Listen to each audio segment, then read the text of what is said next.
2 Coríntios capítulo 1 diz assim: Prefácio e saudação. Paulo, apóstolo de Jesus Cristo, pela vontade de Deus, e irmão Timóteo, a igreja de Deus que está em Corinto, com todos os santos que estão em toda a Acaia. Graça a vós e paz da parte de Deus, nosso Pai, e da do Senhor Jesus Cristo.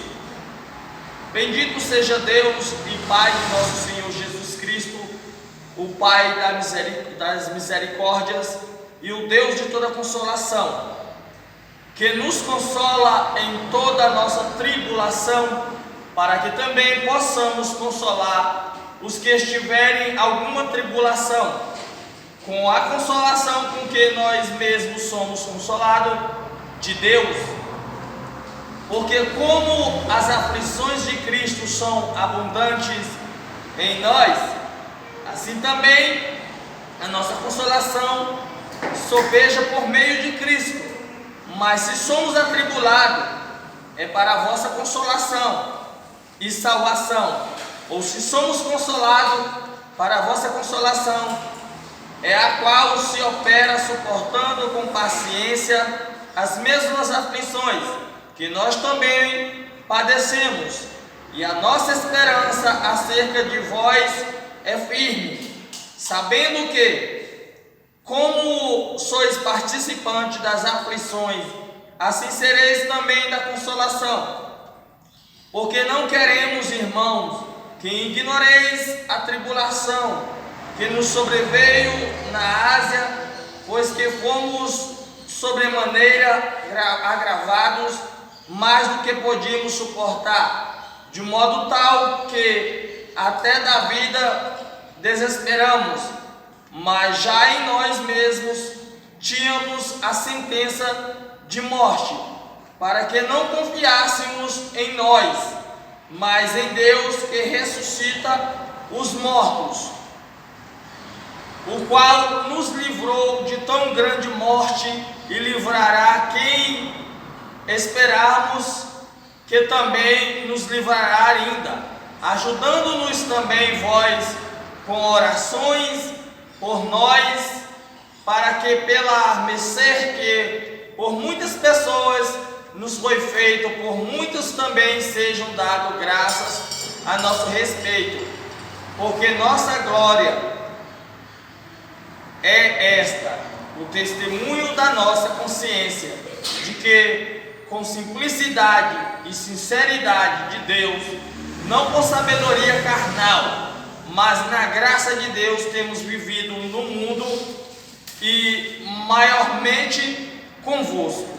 Até aí. Interessante que Paulo chega e começa a falar acerca das aflições e tribulações e que todo cristão vai passar. Quando já chega-se analisando aos irmãos de Corinto acerca dessas tribulação, saudando todos com a graça e a paz do nosso Senhor Jesus Cristo. Aleluia. A todos, porque é bem comum e na vida do crente, o crente passar por tribulação, ou você dá a paz do Senhor para alguém que não está passando por algum tipo de tribulação, algum tipo de luta, algum tipo de enfermidade. E por que esse tipo de análise? Porque na vida do cristão ele sabe que o que é que aflige, ele sabe o que é que abate. Diferente daqueles que estão lá fora, que algumas coisas em que lhes vão acontecer, eles dão um jeitinho aqui, um jeitinho ali, e resolvem suas situações e vida que segue. Ou diríamos, eles podem passar panos quentes em algumas situações. Não é o caso de todas as pessoas que não são cristãos, porque diferente daqueles que são cristãos, quando você é cristão, a vida como você é cristão, para ser levada, tem que ser levada da forma correta. Quer dizer que os cristãos são melhores do que os que estão lá fora? Não, é porque a partir do momento em que levantamos as mãos para o alto e aceitamos a Jesus Cristo, muitas muitas coisas que eram feitas lá fora, por nós termos o conhecimento das Escrituras, tem que ser deixado feito. Mas pastor, algumas pessoas, eles aceitaram a Cristo, levantaram as mãos para o alto, confessou diante de uma congregação, confessou diante do evangelismo, confessou diante de uma avenida, de uma praça, através do evangelismo, da palavra de Cristo, mas eles não conseguem viver Cristo na sua vida, eles não conseguem olhar para Cristo, eles não conseguem deixar a prática de Cristo e essa graça superabundar dentro de si. Como Gálatas 2:20 vai dizer, não vivo mais eu, como Paulo vai dizer, mas Cristo vive em mim. Também vamos ver Paulo também dizer em Coríntios, sejam meus imitadores como eu sou de Cristo.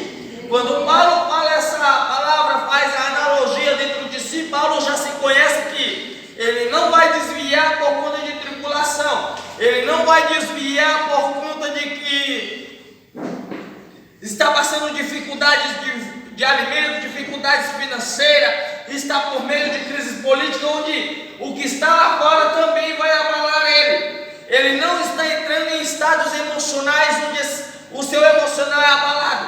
É alguém que entende que as coisas são espirituais e que tudo aquilo faz parte da vida do ser humano. Basta que ele aceite, mas que ele não venha de braços cruzados, mas que ele venha seguir, rompendo de glória em glória. Paulo vai muito mais além quando ele fala acerca das orações, que continue orando uns pelos outros, que ore por nós, para que nós possamos romper de glória em glória, para que nós possamos romper um dia após o outro. Paulo deixa bem claro acerca de todas essas coisas, quando ele vem falando acerca de que nós vamos romper tudo, nós vamos ultrapassar, vencer as tribulações, a partir do momento em que nós estivermos em oração. Por que essa necessidade? Por que essas exigências do crente? Essas foram as armas que foram dadas para os cristãos. Algo também, Paulo está pregando de algo que seria as palavras dele, não são as palavras de Paulo, são as palavras que Jesus Cristo deixou escrito. Em João, capítulo 16, versículo 33, ele é bem claro quando Jesus chega e diz, no mundo tereis aflições, mas tenham bom ânimo, porque eu venci o mundo, e vocês também vencerão. Paulo testifica que Deus consola os seus filhos em todas as suas tribulações. Ele também encoraja os leitores a amarem e a perdoarem uns aos outros. É fácil? Não é fácil. É fácil pedirmos desculpas. Perdoar não é fácil, porque o perdão é algo que se é dado e é esquecido, não é lembrado de fatos e acontecimentos, mas em muitas situações, em muitas circunstâncias, eles vão ser lembrados, dependendo da situação. Perdoar não é a mesma coisa de pedir desculpa, de dar algo a alguém e jogar na cara. Perdoar é quando se trata de alguém ir lá e perdoar e deixar tudo ali e não haver mais a mágoa, não haver mais o rancor. Mas pastor, eu entraria muito mais além sobre este perdão. E qual o sentido? É que há muitas pessoas que confundem o perdão com desculpas, há muitas pessoas que confundem o perdão com convivência. É como a comparação da humildade. O perdão comparado à convivência é que você perdoa, mas você não é obrigado a conviver, porque às vezes você não consegue aturar. Mas muitas pessoas vão dizer assim, então você não perdoa não. É como uma empresa. Você pode até não se dar bem com o outro, você pode até não falar com ele do lado de fora da empresa, mas dentro da empresa o senhor tem que ser profissional e falando apenas de assuntos de trabalho da empresa, porque os dois têm que ser profissional. É como a graça de Deus, ela não manda que todos venham viver grudados em um outro, mas que venham servir em amor. O mesmo Deus fazer as coisas com encorajamento e testificação para vidas de fora, para vidas de dentro, de formas que elas possam ser alcançadas. E que se alguém tiver de mal, até mesmo no momento da oferta, conserta com o teu irmão, aí você vem e coloca a tua oferta. Mas nos dias de hoje, isso é uma coisa bem comum, isso não quer dizer nada, porque simplesmente a pessoa pode se virar para o outro, eu não como as custas dele. Não tem nada a ver, eu posso ir ali e fazer o que é eu que trabalho, eu que faço, não tem nada a ver, eu e meu Deus me conhecem. Mas quando se trata do perdão, ele não está dizendo que você tem que andar grudado. Perdoe ele e deixe lá, não é obrigado você andar grudado, mas a mágoa não deve acompanhar. Interessante que Paulo dá um primeiro ponto, e que no primeiro ponto de Paulo, ele vai dizer assim: portanto, exalta a Deus, que é Pai de Jesus, Pai de toda misericórdia e Pai de toda consolação. Interessante que a palavra de Deus diz assim,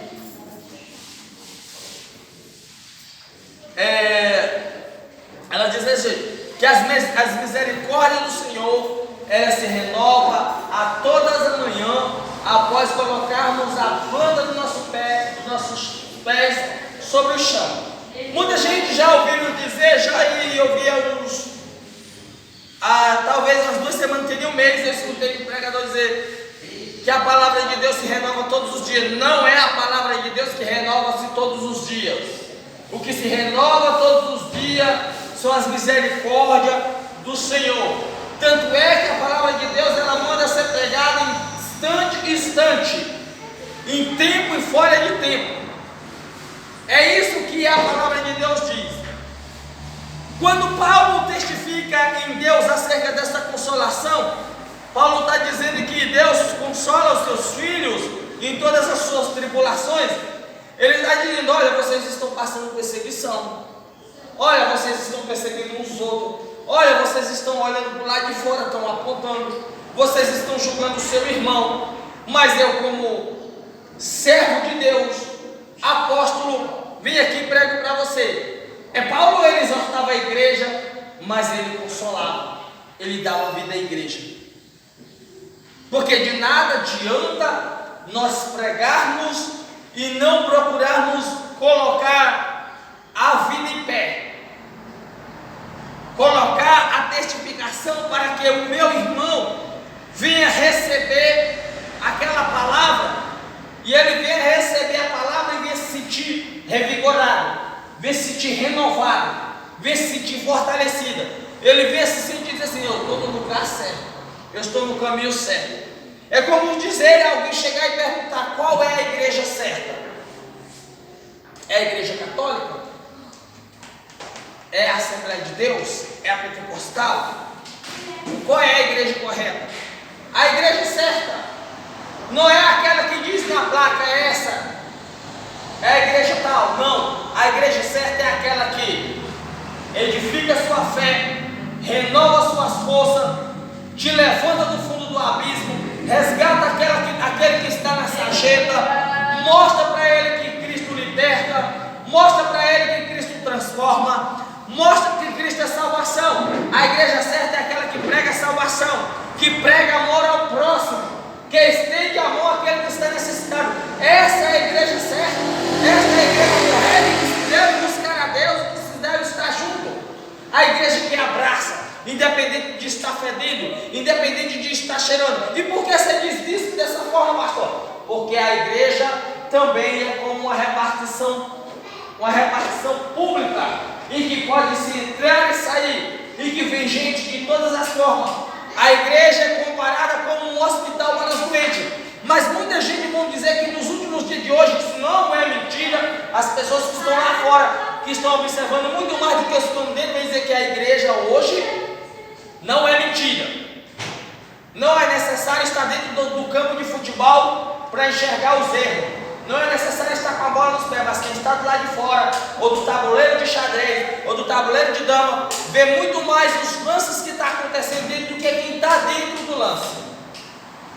E as pessoas dizem que a igreja hoje tem sido muito mais tribunal do que um hospital para os doentes.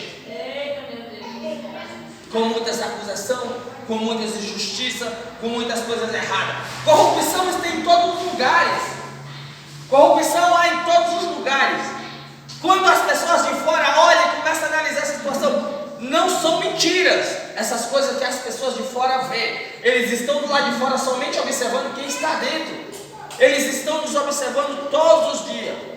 O verdadeiro sentido da nuvem de testemunho, ele não é esse, mas hoje se aplica que aqueles que estão nos observando a nossa vida, eles estão lendo um livro, olhando para você, vendo se verdadeiramente faz sentido que você foi convertido, que você foi transformado, se verdadeiramente você é um cristão, se verdadeiramente você faz o que manda na palavra de Deus, se você julga com a reta justiça, se o que você diz, se o que você prega faz um sentido, se o que você prega dá vida, se o que você prega liberta, se o que você prega mostra que o Espírito Santo convence, se o que você prega mostra para ele que ele também tem uma chance de salvação, se a vida que você leva mostra para ele que foi Cristo que transformou, se as coisas que você tem passado mostram que você é um cristão verdadeiro. Quando Paulo fala acerca de todo esse consolo, ele está dizendo: Deus é a porta aberta. É como se dissesse assim: João está apresentando o Cordeiro de Deus, de Apocalipse 3, versículo 8: Conheça as tuas obras, e coloquei uma porta diante de ti, e ninguém a fechará.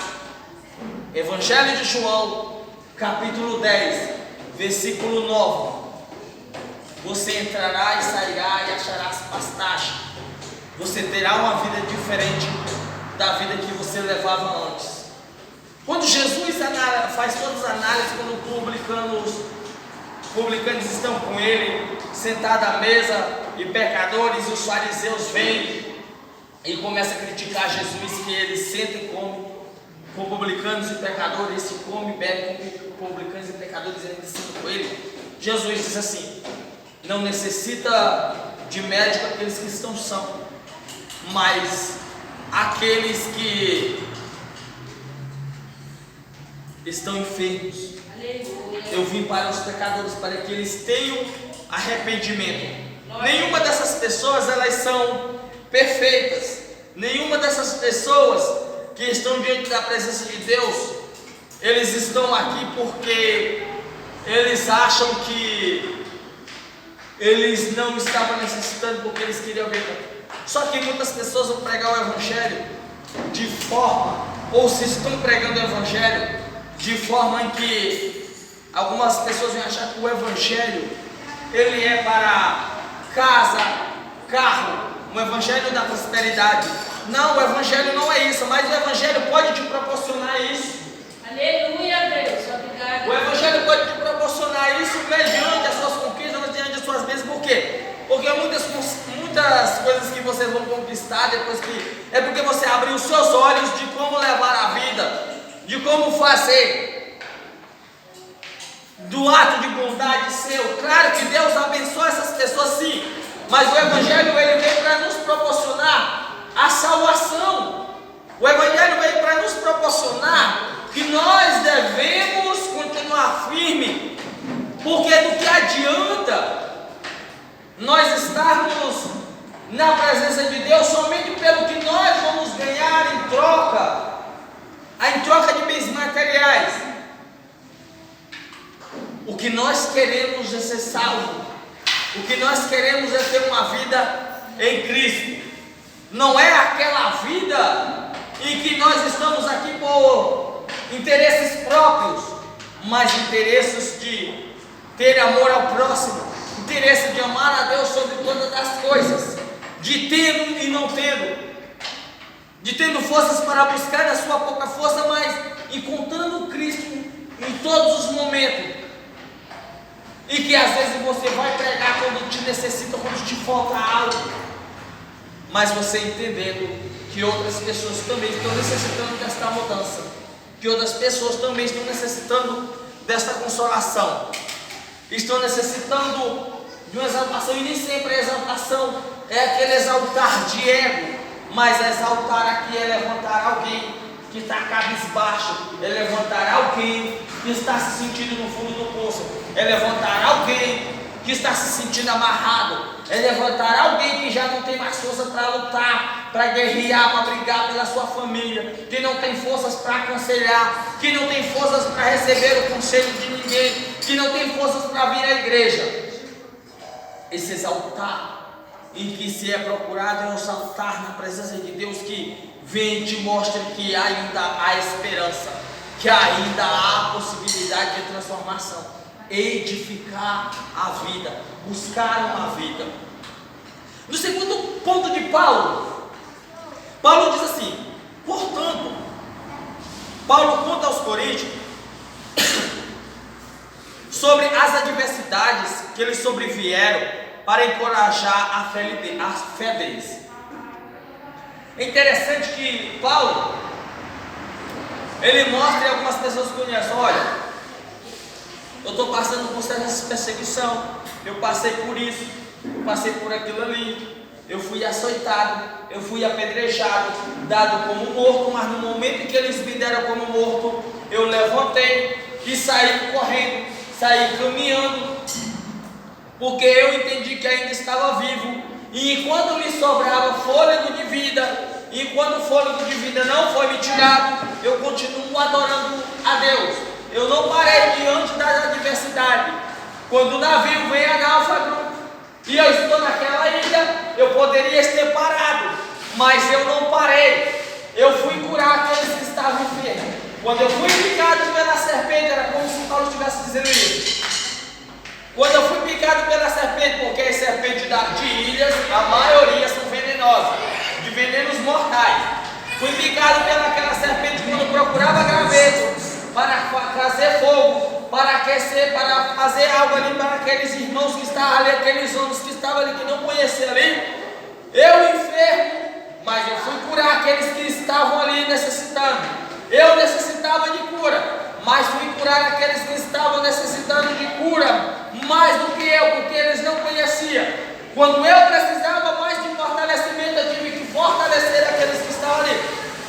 Paulo deixou na descer aquilo ali, que diante das adversidades, diante das perseguições, você não olha para cima que você está passando, você não olha para a sua luta que você está passando, mas você olha para aquele que não conhece a Deus, que não conhece a Cristo, para que ele possa também receber dessa graça, receber desse poder, receber dessa força e venha conseguir ultrapassar os obstáculos, venha estar sempre preparado para lutar, venha estar sempre preparado para guerrear, para seguir em frente diante do seu obstáculo, diante da sua luta, entendendo que Cristo pode salvar, entendendo que Cristo pode transformar. No terceiro ponto de Paulo, ele responde assim: aos que criticam quando mudou os seus planos para visitar. Nós estamos em capítulo 1 de 2 Coríntios. Paulo ele diz assim: aos irmãos que criticam os seus planos. Todos os passos de Paulo que ele dá, Paulo ele não anda por suas vontades. Paulo ele não anda por seus desejos. Paulo ele não passaria nessa avenida porque ele quer. Se tratando em épocas diferentes, em tempos diferentes, Paulo só ia e só explicava ali em determinado tempo, até o Espírito Santo de Deus determinar que ele teria que ficar ali. Paulo ele não passaria ali mais do que o que o Espírito Santo determinasse para ele. Por quê? Porque ele andava a mercê da obra, ele andava a mercê do Evangelho, ele andava a mercê das vidas. Tanto é que todas as vezes que ele estava ali, o povo queria, os irmãos da igreja, queria que ele ficasse mais um pouco. Em determinado momento, eles vêm ali e dizem assim para Paulo, ele chega para ele, para que ele ficasse, e ele diz assim: olha, até agora não foi possível estar aqui, estou aqui até o momento que o Espírito Santo quiser que eu fique, mas a partir do momento que ele me tocar, vai. Ele está dizendo o seguinte, ele está deixando bem claro: pode estar chovendo, pode estar sol, pode estar calor, mas eu vou. Por quê? Porque ele está dizendo: não são meus desejos e minhas vontades, não é de mim. A caminhada é minha, mas eu não me mando. Eu não faço nada do jeito que eu quero, mas tudo eu faço divinamente inspirado pelo Espírito Santo. Aleluia. Paulo ele declara no seu quarto ponto, ele diz assim: que a mensagem do Evangelho é verdadeira, independente da sua mudança de plano. Isso é bem interessante. Muitos pregadores, alguns pregadores, eles mudam sua mensagem de acordo com o acontecer do culto. Ou muitos pregadores que já têm uma vasta experiência no, digamos, no mundo da pregação da palavra de Deus, ele analisa o que está acontecendo e muitos deles se aproveitam da saudação dos irmãos da igreja. Se o irmão está criticando a igreja, se o irmão está batendo na igreja, se a oração que o irmão está falando de divisão no meio da igreja, está falando de panelinha no meio da igreja, e muitos pregadores pregam esse gancho e vem e acaba com a igreja. Ao invés de edificar, ele começa a matar a igreja. Por quê? Porque é muito fácil criticar, é muito fácil apontar as pessoas, é muito fácil nós julgarmos alguém pela face dele, sofrida do que ele já passou no passado, porque ele passa antes, ou simplesmente por ele ter a cara ruim. No mundo existe um ditado popular que diz que coração dos outros é terra que ninguém anda. Certo? E isso é verdadeiro no ditado popular, nesta linguagem. E que é muito fácil nós olhar para a cara de alguém e dizermos que ele é ruim, que ele não presta. E nós dizemos assim, como se nós olharmos um livro que nós vimos na cara do irmão, nós dizemos assim: aquele livro lá não presta não, não lê aquele livro não pega aquele livro não, que ele não presta.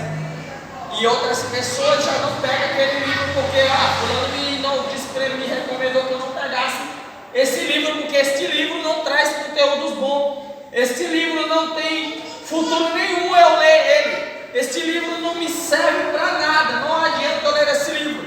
E assim é a vida das pessoas. Por quê? Porque algumas pessoas não conhecem a vida, mas vai pelo que os outros dizem e começa a pisar em cima de outra pessoa que ele nem conhece. E isso é o que acontece nos dias de hoje. Isso acontece no meio cristão, que é para ser irmão, e isso acontece do lado de fora. Mas isso acontecer do lado de fora é normal, porque eles estão cientes lá no mundo, quem está lá fora, para eles é normal. E isso é normal para ele, porque ele não tem conhecimento. Quando nós que sabemos que a igreja representa o corpo necessita do braço, o corpo necessita da perna, o corpo necessita dos dedos do pé para ficar de pé, o corpo necessita dos olhos para ir a algum lugar, o corpo necessita de uma boca para comer, o corpo necessita do coração para bombear o sangue, o corpo necessita do cérebro para dizer aonde ele tem que ir, necessita dos olhos, necessita da audição para ouvir o que está sendo dito, para raciocinar, necessita de um cérebro funcionando a raciocinar tudo que é dito. A simbologia ou a analogia de sermos o corpo de Cristo, ser a noiva de Cristo, é que temos que estar preparados a esperar a Cristo.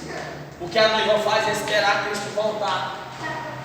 O que a noiva faz é esperar Cristo vir para que a igreja possa estar ali pronta para ser levada por Cristo.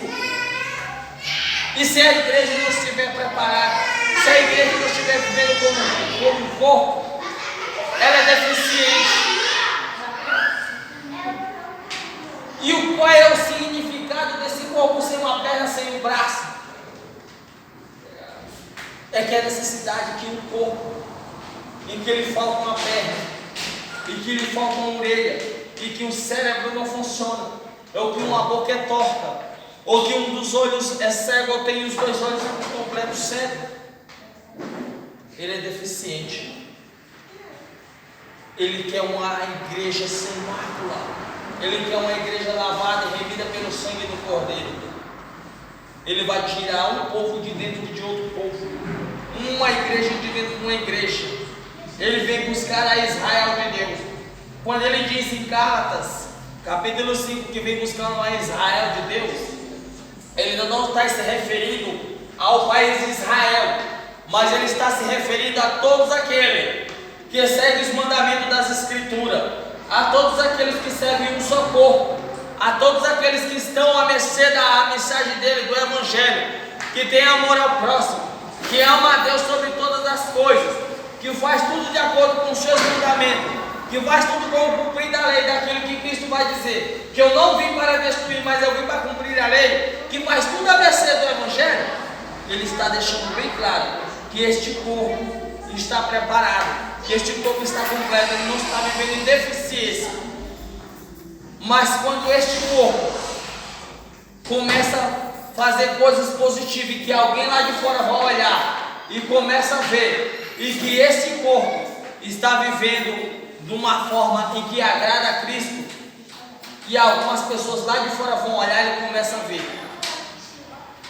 eu vou buscar Deus que esse povo serve, eu quero congregar naquele ambiente, porque aquele ambiente ele acolhe as pessoas, aquele ambiente ele passa fé, aquele ambiente ele passa edificação, aquele ambiente onde aquele povo está vive alegria. O Jesus que aquela igreja prega é um Jesus que resgata, é um Jesus que dá vida, é um Jesus verdadeiro, é um Jesus que ama a todos, que abraça. Ele é o verdadeiro Jesus que eles pregam, é aquele da parábola do filho pródigo, em que ele volta, em que ele passou, em que ele procura resgatar, em que ele volta, que as portas estão abertas.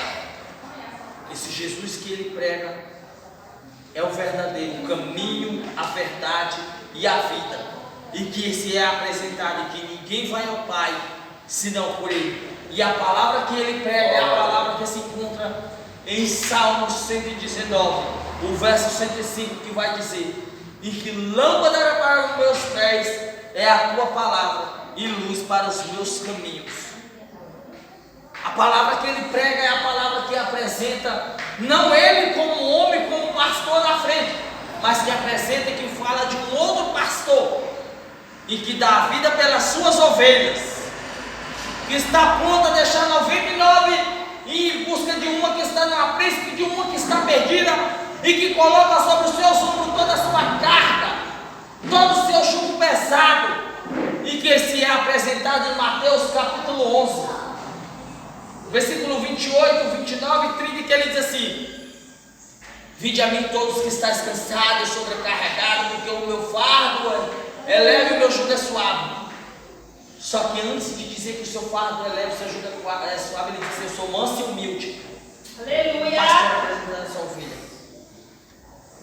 Quando ele se apresentou acerca de busca dessa uma ovelha, ele está em Lucas capítulo 15, onde ele apresenta uma mulher da dracma perdida, onde ele apresenta alguém que está perdida, onde ele apresenta também uma alma que está lá no mundo e que ela entra, que estava embriagada, perdida no meio do mundo, que estava na sarjeta, que estava mendigando no meio da rua, um mendigo morador de rua, e que ela entra, que ela é recebida na igreja, que ela talvez esteja necessitando de um abraço, e ela é abraçada mesmo fedendo, por falta de banho, por falta de comer, mas ela é acolhida. E no momento em que a palavra entra no seu coração, em que a palavra está pregando que Jesus salva, restaura, cura, liberta, ali que ele transforma, ela ouve a mensagem como eu nunca ouviu, e aquela vida vai, testifica e entende que as suas tribulações e que ele vivia ali, elas eram passageiras, mas que estando com Cristo ele seria muito mais forte.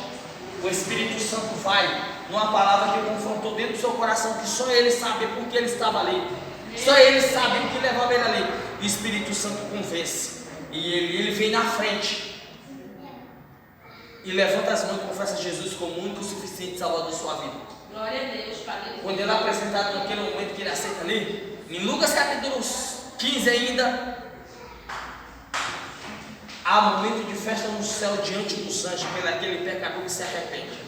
Em Lucas capítulo 5, versículo 32, Jesus está dizendo: eu vim para que os pecadores tenham arrependimento. Então se chegou aquele que necessita, a compreensão desta mensagem, a compreensão, o entendimento disso que Paulo, é que nenhuma das tribulações pode te parar. Nenhuma das tribulações pode impedir você de encorajar outras pessoas a seguir na presença de Deus. Mas é que todas as pessoas possam olhar para você, principalmente aqueles que estão lá fora, e ver vocês como homens e mulheres de Deus. Pessoas que dão exemplo.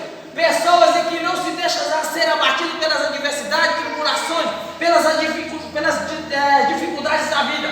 Mas que diante das lutas e dificuldades, você ultrapassa por cima, você sempre leva uma vida em que vem trazer positividade, aonde outras pessoas podem seguir adiante, onde outras pessoas vão ter a mesma oportunidade que vocês têm de ser transformados, e que se essa oportunidade possa ser proporcionada a outras pessoas.